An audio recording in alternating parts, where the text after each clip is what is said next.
Hello, I'm Meredith Brough, your host. Welcome to the world of Sweet Slumber, where we unravel the secrets to peaceful and restful nights for babies and young children, and discuss the difficulties and wonders of motherhood. As an experienced mother of 5, sleep coach, childcare expert, and instructor of sleep consultants, I bring a wealth of insight and knowledge to the table. In the show, I'll be sharing my baby-centered sleep approach so you can sleep well and wake up feeling refreshed and energized, and help your little one thrive every step of the way. I'll also teach you how to let go of parenting pressure and confusion so you can embrace everything that you truly love, especially your child. You deserve a rewarding motherhood journey, so let's dive in.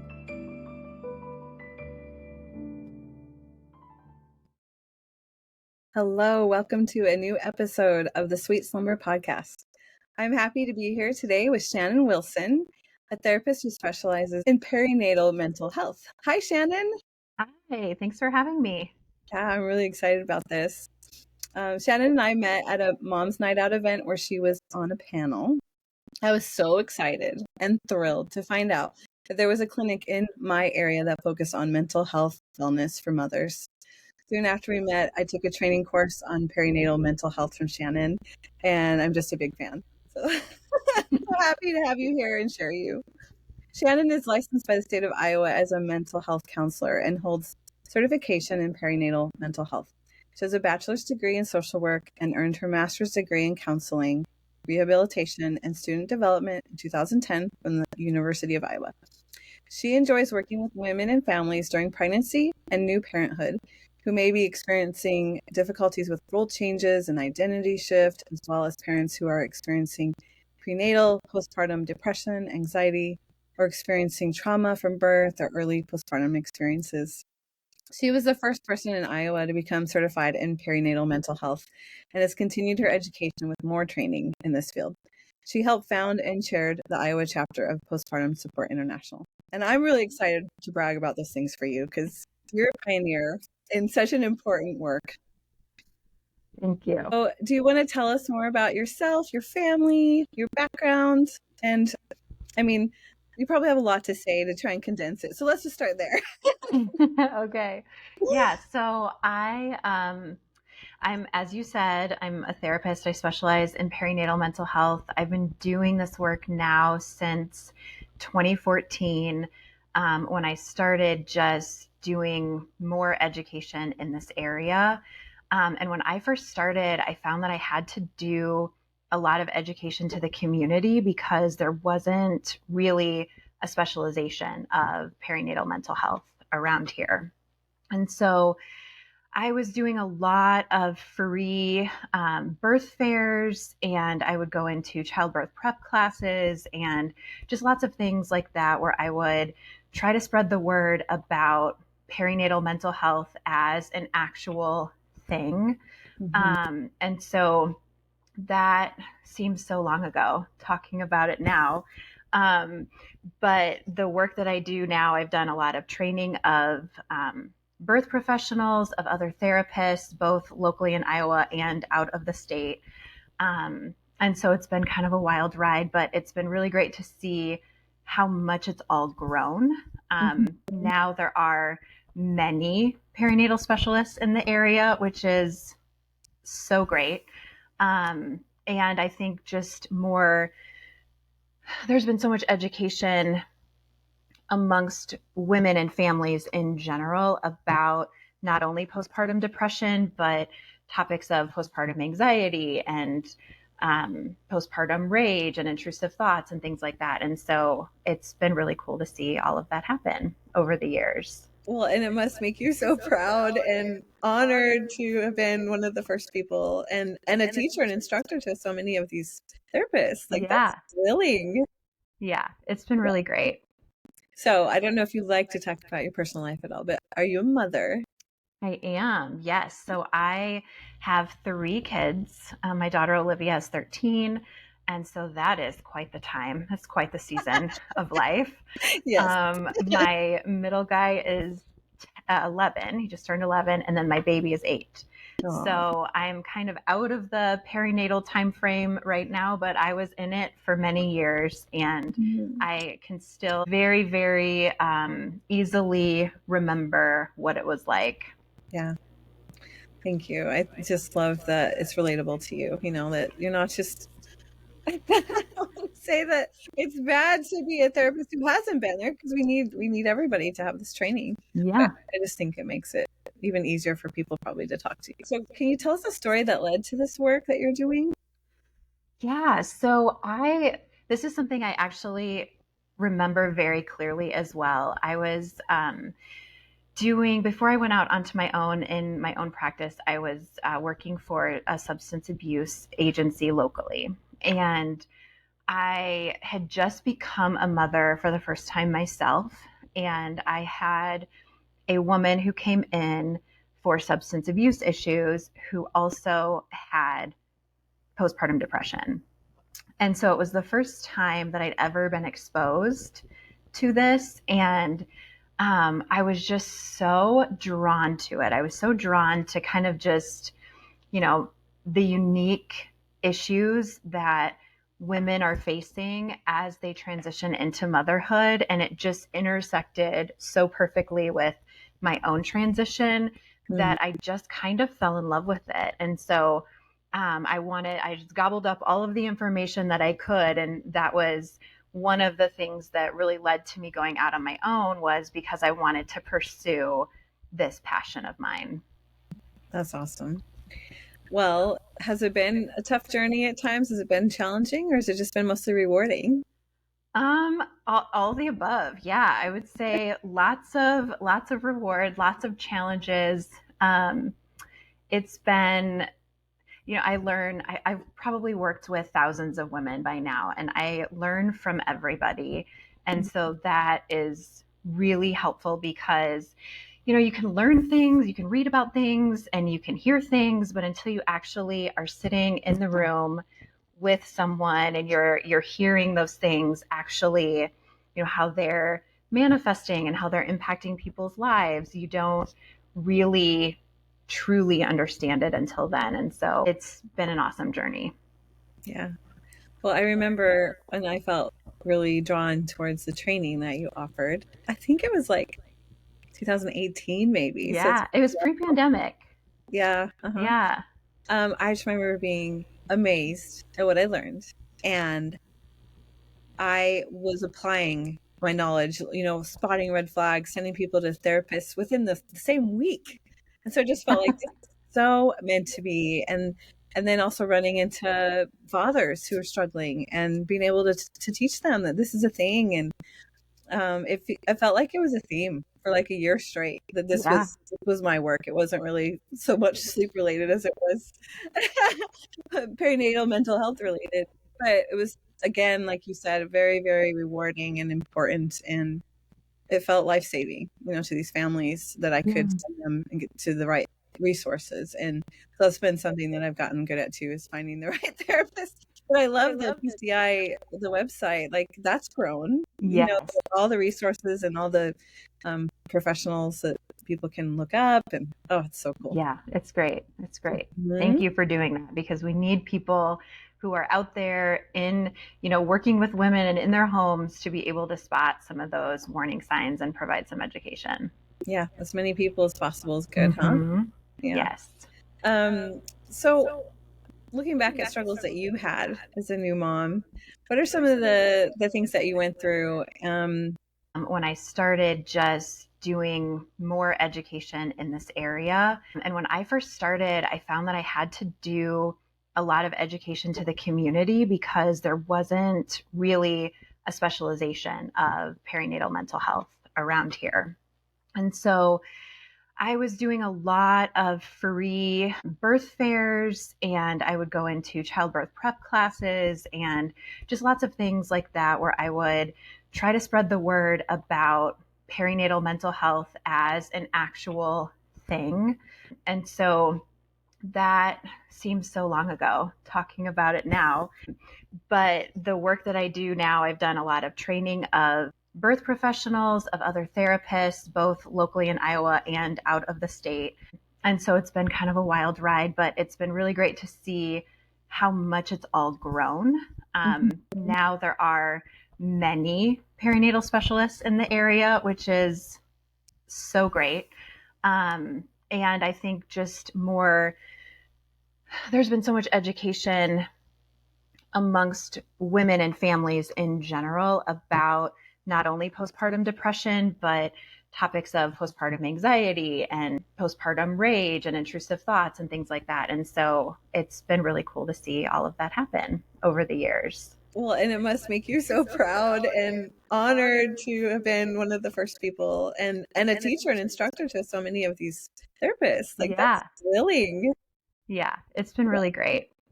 So I don't know if you'd like to talk about your personal life at all, but are you a mother? I am, yes. So I have 3 kids. My daughter Olivia is 13. And so that is quite the time. That's quite the season of life. Yes. My middle guy is 11. He just turned 11. And then my baby is 8. Aw. So I'm kind of out of the perinatal time frame right now, but I was in it for many years, and I can still very, very easily remember what it was like. Yeah. Thank you. I just love that it's relatable to you, that you're not just I don't say that it's bad to be a therapist who hasn't been there, because we need everybody to have this training. Yeah. But I just think it makes it even easier for people probably to talk to you. So can you tell us a story that led to this work that you're doing? Yeah. So this is something I actually remember very clearly as well. I was before I went out onto my own in my own practice, I was working for a substance abuse agency locally. And I had just become a mother for the first time myself. And I had a woman who came in for substance abuse issues who also had postpartum depression. And so it was the first time that I'd ever been exposed to this. And I was just so drawn to it. I was so drawn to kind of just, the unique issues that women are facing as they transition into motherhood. And it just intersected so perfectly with my own transition that I just kind of fell in love with it. And so I just gobbled up all of the information that I could. And that was one of the things that really led to me going out on my own, was because I wanted to pursue this passion of mine. That's awesome. Well, has it been a tough journey at times? Has it been challenging, or has it just been mostly rewarding? All the above. Yeah, I would say lots of reward, lots of challenges. It's been, I've probably worked with thousands of women by now, and I learn from everybody. And so that is really helpful because, you can learn things, you can read about things, and you can hear things, but until you actually are sitting in the room with someone and you're hearing those things actually, how they're manifesting and how they're impacting people's lives, you don't really truly understand it until then. And so it's been an awesome journey. Yeah. Well, I remember when I felt really drawn towards the training that you offered. I think it was like 2018 maybe. Yeah, it was pre-pandemic. Yeah. Yeah. I just remember being amazed at what I learned. And I was applying my knowledge, spotting red flags, sending people to therapists within the same week. And so it just felt like this is so meant to be. And then also running into fathers who are struggling and being able to teach them that this is a thing. And it felt like it was a theme for like a year straight, that this was my work. It wasn't really so much sleep related as it was perinatal mental health related, but it was, again, like you said, very, very rewarding and important, and it felt life-saving, to these families, that I could send them and get to the right resources. And so that's been something that I've gotten good at too, is finding the right therapist. But I love the PCI, the website, like that's grown, all the resources and all the professionals that people can look up, and it's so cool. Yeah, it's great. It's great. Thank you for doing that, because we need people who are out there in, working with women and in their homes to be able to spot some of those warning signs and provide some education. Yeah, as many people as possible is good, huh?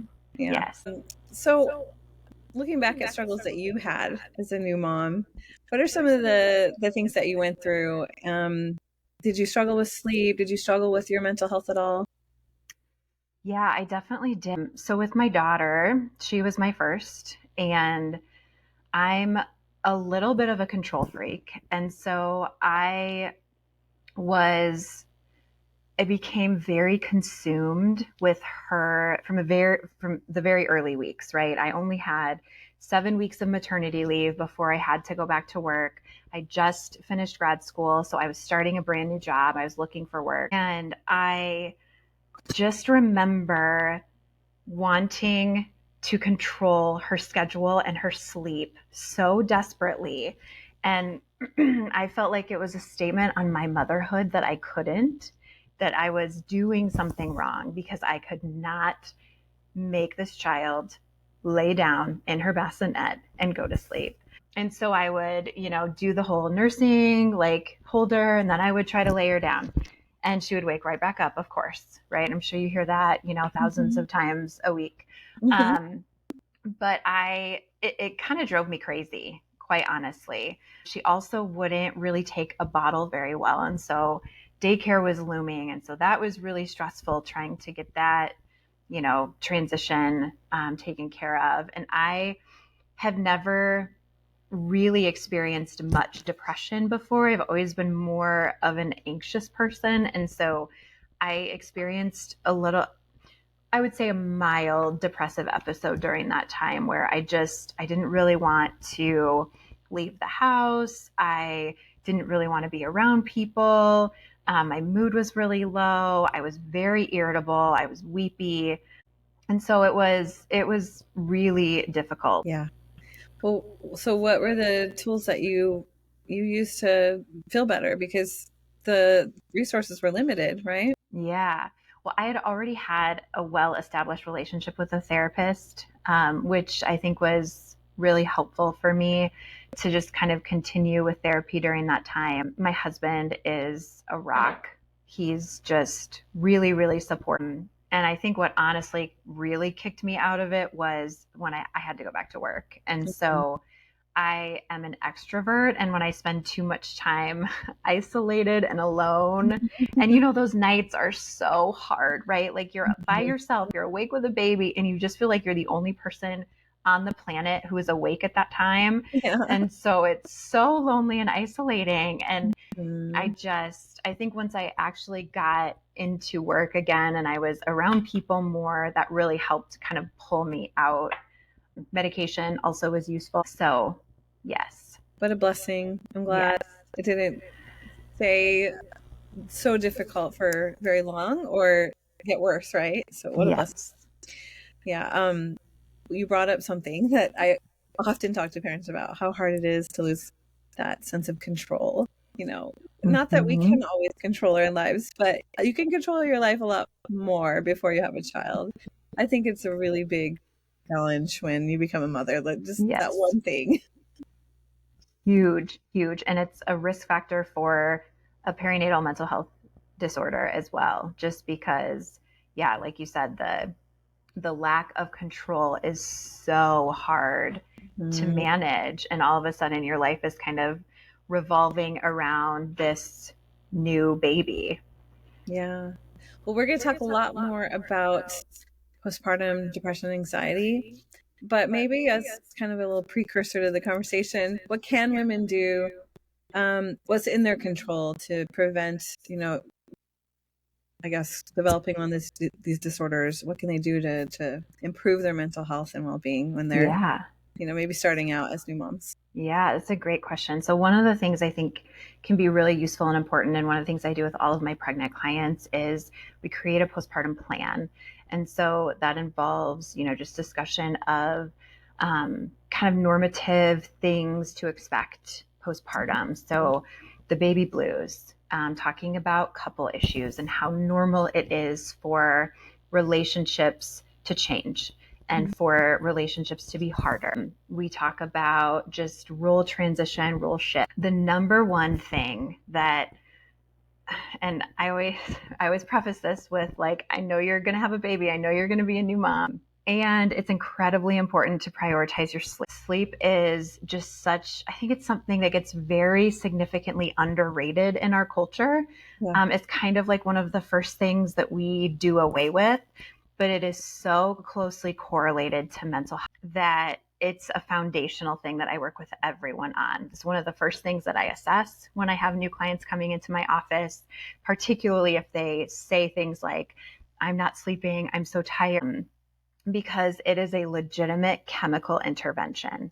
It's just that important. If you can, work with your partner or work with someone like you, Meredith, or a doula, like a postpartum doula, in order to be able to prioritize sleep, that is some of the other things that I think we take for granted are just things like nourishing our bodies. So giving ourselves good food, good hydration, getting outside and moving our body, even if it's just walking to the mailbox or going around the block. It doesn't have to be, high intensity cardio, but just move your body a little bit, get some sunshine, get some fresh air. I tell my new moms, you're kind of like a plant, right? You just let yourself soak up some sunshine, some fresh air, because it just is that important. Get out.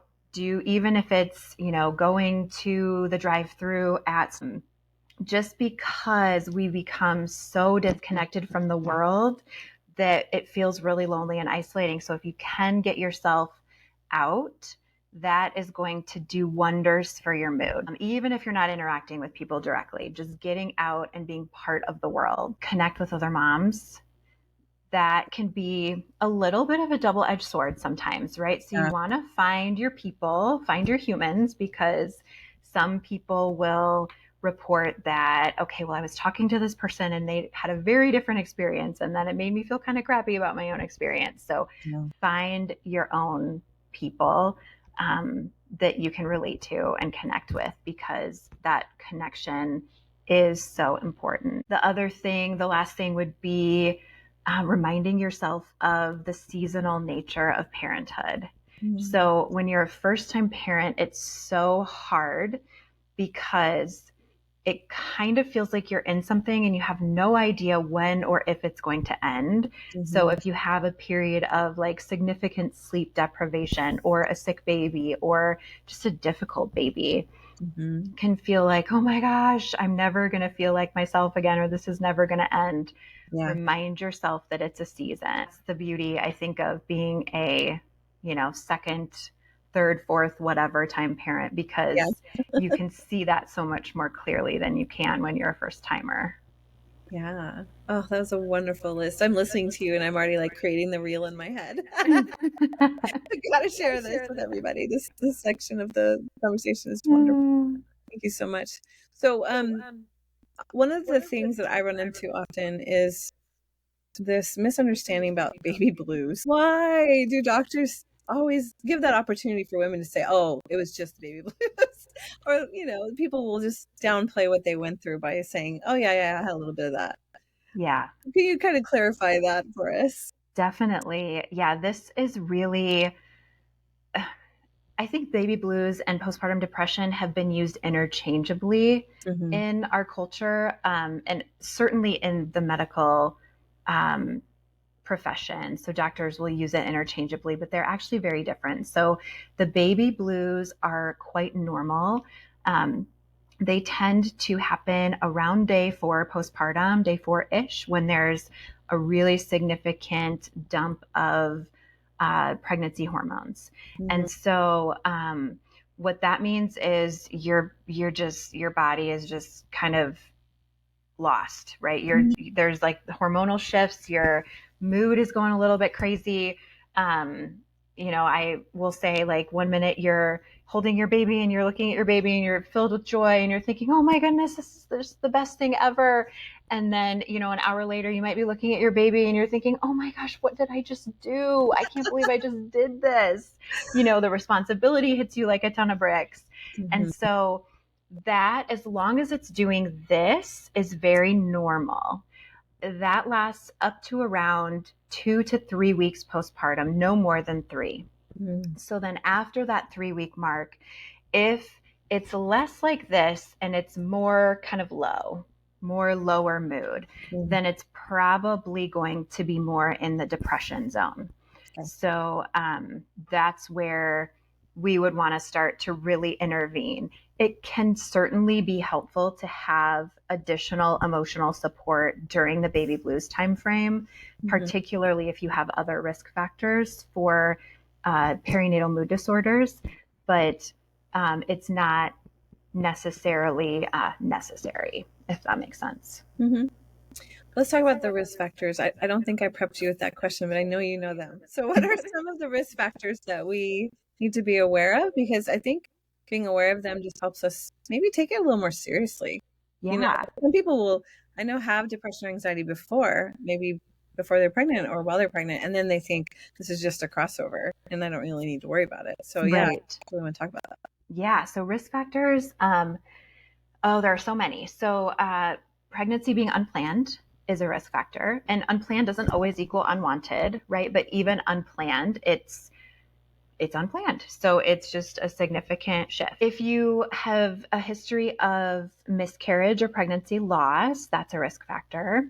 Let's see, if you are a person who has had any sort of endocrine issues, so thyroid disorders, difficulties with hormonal birth control, if you have had diabetes, anything like that puts you more at risk. If you teenage pregnancies certainly put you more at risk. If there are certain variables in your environment, so if you're dealing with low socioeconomic status, that puts you at higher risk.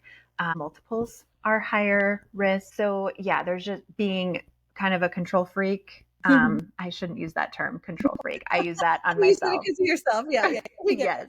But if you are more of, a controlling personality, and not controlling in like a domineering way, but controlling in like an anxiety-driven kind of way, then that puts you more at risk. So there are quite a few things. Yeah.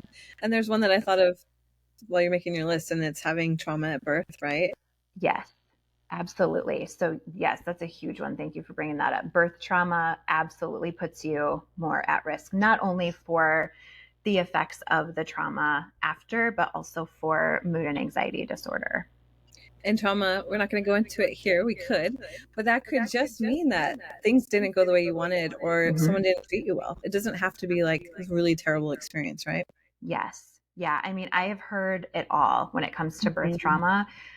But kind of the underlying themes are the same, where people are left feeling really helpless, powerless, uninformed, feeling like they were not provided any empathy by their care teams. And so even if it feels like, okay, well, that's not a big deal, or other people had that happen and they were fine, if it was a situation like that, then that could qualify for sure as a traumatic experience.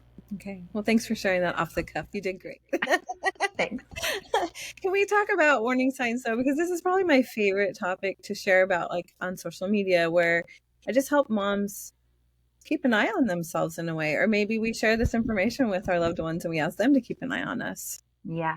Yeah. I think that that's one of the best things about being able to talk to families or couples when they're pregnant, because partners are in such a great position to see and notice some of these changes, perhaps even before, the mom sees them herself. So, so warning signs, obviously low mood would be a warning sign. And that would be if that's kind of a stable and enduring pattern. We're all going to feel some low mood, but if it's problematic, it's problematic. Irritability is a big one that I see a lot. Overwhelm is huge. I would say probably the biggest reasons that people come to see me are because they're feeling really overwhelmed and because they're dealing with a lot of irritability. And so those are significant changes that they notice. If you're having difficulty being away from the baby or difficulty being with the baby, right? So if being away is causing you a lot of anxiety to the point where you're completely avoiding it, or even with your partner, right? Even if, there are people around that you trust to be a caregiver, that can be a sign. Or if you're avoiding being with the baby for similar reasons because you're feeling really excessive guilt. Mom guilt is real. I remember when my daughter was born, again, very vividly. There are just these certain things that you remember, right? And I'm sitting in my hospital bed and the guilt just hit me like a ton of bricks. And like looking back, I'm thinking like, where did that even come from? I wasn't even a mother for 12 hours, right? Yeah. And all of a sudden I'm experiencing this guilt. But excessive guilt that feels really hard to work through and put away. If you're having a hard time bonding, and I want to preface that with, not everyone, when baby comes out, is going to immediately feel bonded and feel love and joy and all of those things. And that can be very, very normal. It also can be a sign that something more is going on. Yeah. Any sort of anxiety driven behavior. So excessively checking things, checking on the baby, checking the marking, cleanliness and whatnot of like bottles, pump parts, anything like that is you're doing kind of on repeat over and over again. Intrusive thoughts can be very, very normal. They can also be an indication that you're dealing with an anxiety disorder. Not being able to sleep even when the baby is sleeping is a really big one. So people will report being, oh my gosh, I'm so tired, but I can't sleep even when the baby is sleeping because my mind is racing. Feeling the need to just do and do and do, right? So not being able to settle and relax your body and let yourself heal from childbirth and bond with your baby, but feeling like, okay, no, I have to be up and doing. And some people find this very enjoyable because it feels productive, and we love productivity in American culture. But for other people, it's kind of distressing because they want to be able to sit down and relax and rest. And so there are more, but those are some of the big ones that I see regularly.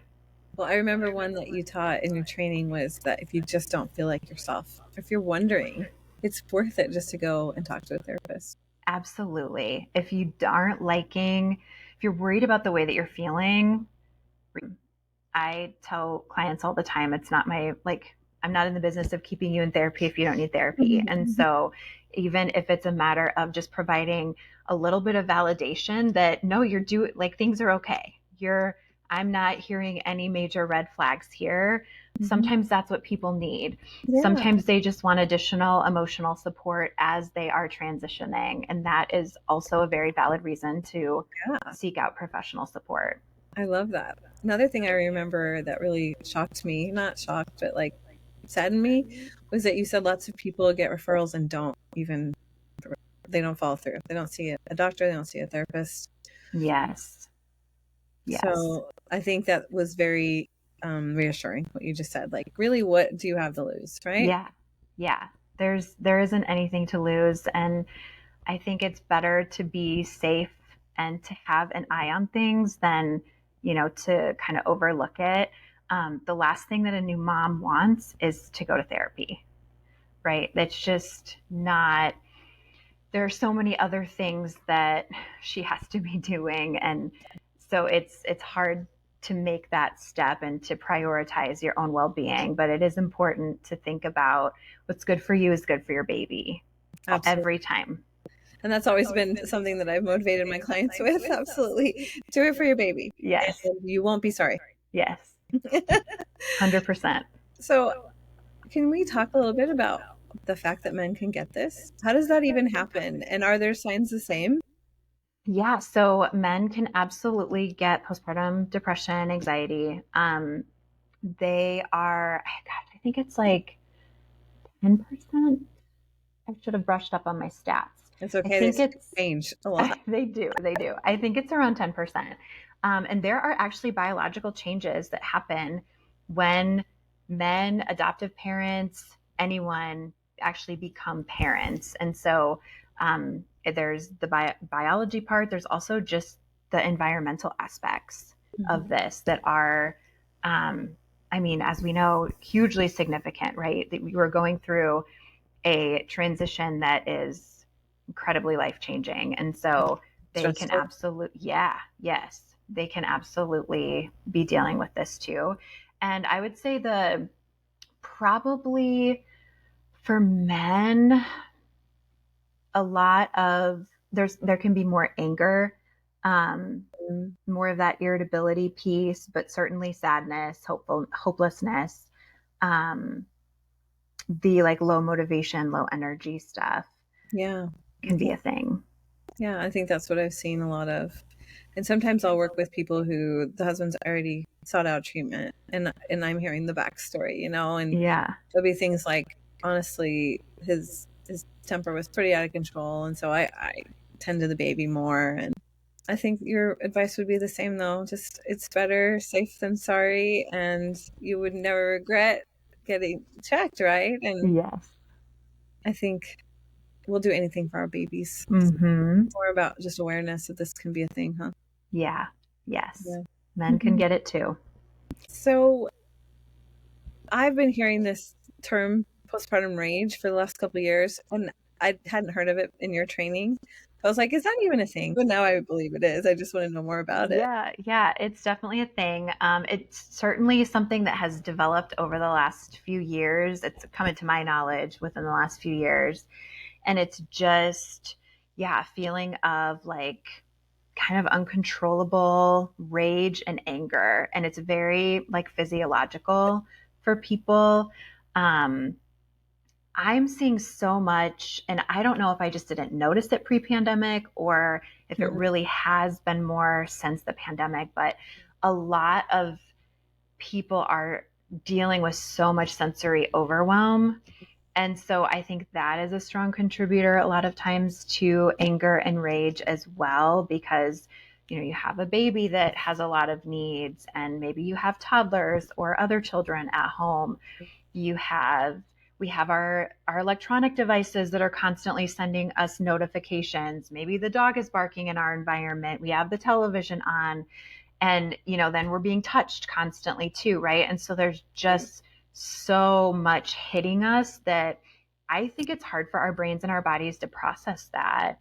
And it can certainly lead to that like anger response. I dealt with rage as a mom for many years. And for me, it had to do with unhealed trauma. And I think that a lot of people have been through trauma and don't realize it, and that they're getting triggered too. But I do know that it's taught me it's not time to solve those problems during postpartum, right? Yeah, it's hard to devote the time to doing that. If you can, and if you're motivated to, then certainly do that. But there are things that we can work on to try and help mitigate the response, the reaction, so it's not impacting the people around you, because then that also fuels additional guilt and self-frustration and all of those negative feelings too. Yeah. So there's just a little bit more I want to talk about that I think people need to hear when it comes to the way people talk. A lot of people will get their information from a friend, a parent, an associate, and like you mentioned, intrusive thoughts. And I think that's important, because I remember hearing from you in the training that people feel like the worst person ever when this is really common and it's normal, and it's something that happens when you are about to become a parent or you are a new parent, right? Yeah, 100%. So intrusive thoughts are things that we all have, parents or not. I don't know if you've ever been driving down the street and you thought, oh my gosh, what would happen if I drove off of this bridge? Or what would happen if I drove into the back of this car? And then we think like, oh, that's weird, right? And we kind of brush it off. But a lot of times for new parents, those thoughts can center around harm coming to baby, harm coming to partners or other children, or harm coming to self. And they can feel really scary. And it's just because our brains are hardwired during that time to really be looking out for danger and to keep our baby safe. And so it just is happening. Like instinctively, maybe? Yeah, I mean, I would say, I think the studies are like 85 or 90%, but I think it's probably closer to 100% of people experience intrusive thoughts. Well, so much of this has to do with people actually reporting, right? Yes, actually reporting or actually even noticing, because for some people, they truly just brush it off. Like, oh, I have no interest in that, so that's weird. Um, but it can be an indication of, so it can be totally normal, or it can be an indication of an anxiety disorder. And people who have a lot of intrusive thoughts and who are highly distressed by those are at much more risk for the development of perinatal OCD. Gotcha. Which is one of my subspecialty areas. Okay. Yeah. And we could probably talk about that a lot, right? I could talk about that for hours, for sure. Well, do you want to just briefly give a couple of warning signs for that one? You just mentioned one, right? Yeah. So intrusive thoughts that feel really scary to you and that you have a really hard time letting go of. And maybe you're even you're reacting to them in that, okay, well, I had an intrusive thought about dropping my baby down the stairs. So now I'm really afraid to go down the stairs, or now I'm like holding my baby really tight, or I had an intrusive thought about drowning my baby in the bathtub. And so now I'm having my partner do baths because I'm so scared of what I might do. Yeah. And so the thing about perinatal OCD is it's more common. It's becoming more, OCD is more likely to develop during the perinatal time period than during any other time of life. Yeah. I know, it's wild, isn't it? Yeah. And it kind of exists on a spectrum. And so if we can intervene early, then that can help so it's not really developing into full-blown OCD where it becomes kind of debilitating for a lot of people, and it can really impact quality of life. Well, that's really powerful stuff, that there's intervention. There's, like, it gives me hope for people that, Yeah. talk about this more, that where people can avoid the debilitating part, huh? Yes. It's huge. Mm-hmm. Well, what about psychosis, postpartum psychosis? Is that common? Super rare. It's very rare. It happens in 1 or 2 out of every 1,000 births. And typically there is going to be some sort of history of a psychotic disorder, or it develops within the first week or 2 postpartum. It's not something that develops 6 months down the road typically. And it can be exacerbated by pretty extreme sleep deprivation in those first few weeks. Yeah, that makes sense. That actually just reminded me of another question that comes up in my work. And it's people expecting that they can't get postpartum depression or anxiety later when baby's closer to 1, or maybe 8 months, or even into that second year. What's the real truth there? Yeah, so the real truth is that the perinatal time frame is up to 2 years. Okay. And some people are even extending that a little bit. Is that because of breastfeeding? Yeah, breastfeeding and just the changes, right, that we're going through pretty quickly as our babies grow and develop. So yeah, the perinatal time frame is 2 years. It's developed around going back to work, or at the time that they start weaning and they have some hormonal changes. So it can really kind of happen anywhere in there. Yeah. Well, and I think that's so important to know.